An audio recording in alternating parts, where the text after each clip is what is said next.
Seperti Islam setelah ditinggal Rasulullah, ditinggal para sahabat, kemudian Islam itu melebar. Ketika melebar, berbenturan dengan saudara yang tua. Saudara tuanya Islam itu siapa? Yahudi, Nasrani. Benturan karena rebutan wilayah. Karena benturan dengan saudara tuanya, hasilnya terjadi perang antara Islam berebut wilayah dengan orang Nasrani. Perang itu kemudian dikenal dengan nama perang salib. Perang salib berlaku hampir 300 tahun, ya kadang menang kadang kalah, sampai akhirnya dua-duanya udah nggak ingin perang saking capeknya. Akan tetapi kaum Nasrani kemudian digerakkan kembali oleh seorang panglima perang yang sangat ditakuti dunia, namanya Pangeran Richard, yang gelarnya Lionheart atau si hati singa.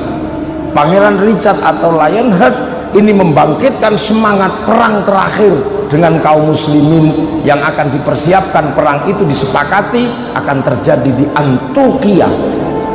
Perang Antokia adalah perang yang terakhir, perang puputan, mati yo sekarang, hidup yo sekarang.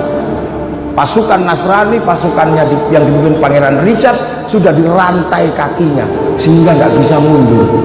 Sementara pada saat yang sama kayu salib dari Golgota dipikul di pasukannya paling depan. Semangat ini membuat kaum muslimin grogi, mati ini. Mereka persiapannya luar biasa.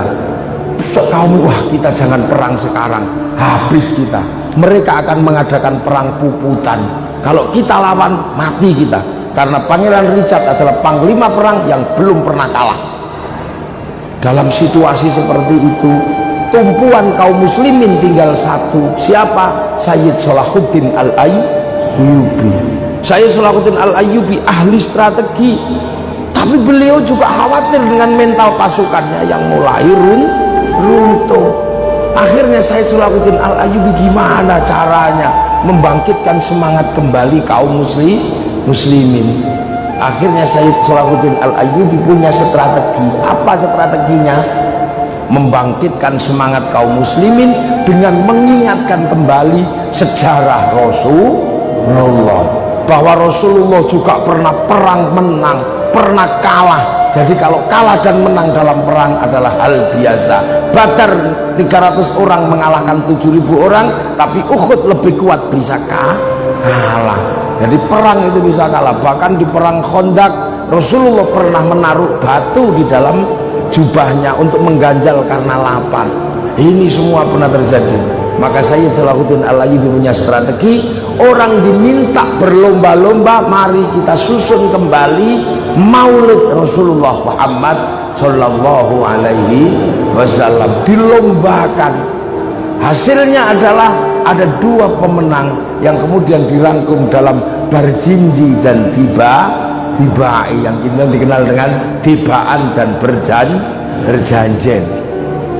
Nah, ketika sejarah ini sudah dibangkitkan, orang Islam harus diadakan pembacaan maulid secara bersama-sama. Disitulah dimulai maulid dibacakan secara bersama-sama agar orang mengerti kembali sejarah Rasulullah. Pembacaan maulid setelah itu dilakukan pada tanggal 12 Rabiul Awal. Akhirnya kaum muslimin ingat kembali, oh iya ternyata Rasulullah juga perang besar dan sangat berat.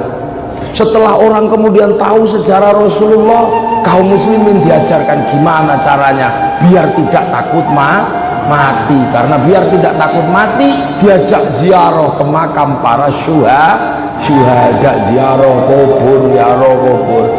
Biar hatinya tenang kepada persiapan perang dan mantap di hadapan Allah, maka diajarkanlah zikir-zikir tarekat.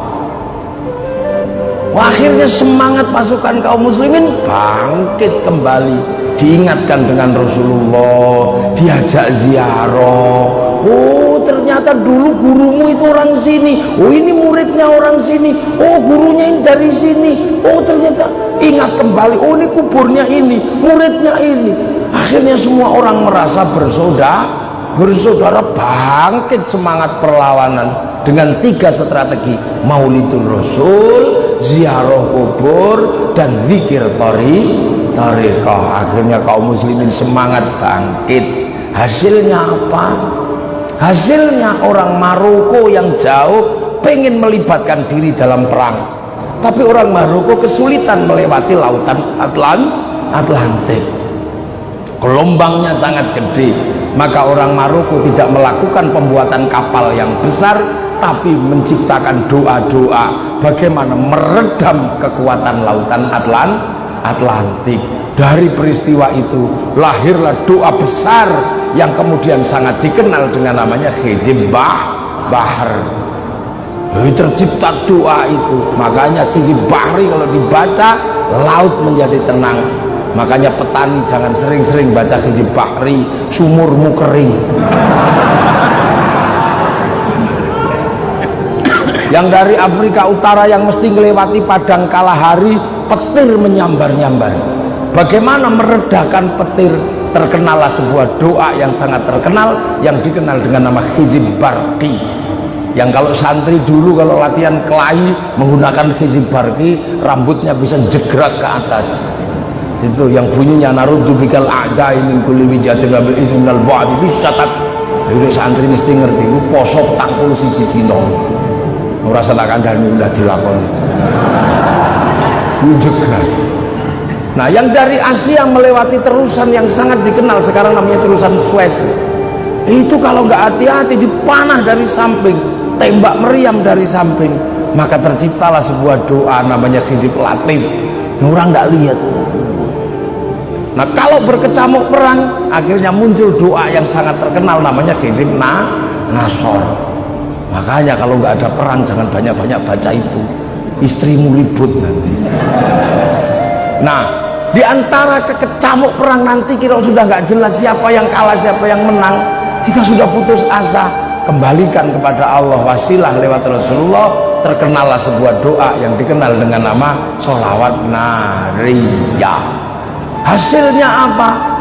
Perang dilakukan, dan di Antioquia akhirnya pasukan kaum muslimin memenangkan perang, dan kayu salib dari Golgota dibakar oleh kaum muslimin. Kemenangan di kalangan kaum muslimin karena maulid, ziarah kubur, dan thariqah. Kalau saya boleh bertanya, lantas sekarang kalau ada kaum muslimin mengharamkan maulid, mengharamkan thariqah, mengharamkan ziarah kubur, sesungguhnya mereka ini tumbuh dari mana mereka ini?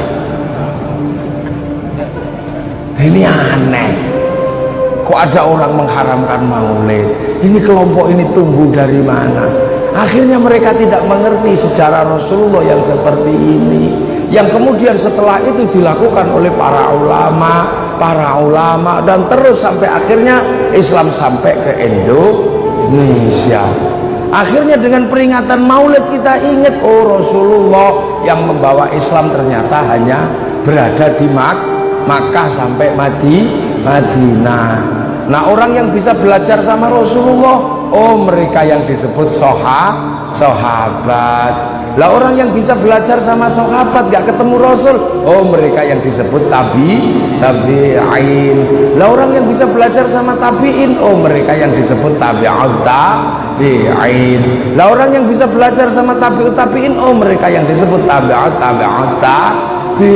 Lah kita ini belajarnya sama siapa? Sama al-ulama warasatul anbiya. Artinya bahwa kedudukan kita adalah pengikut Rasulullah, tapi pada pangkat muridnya Allah.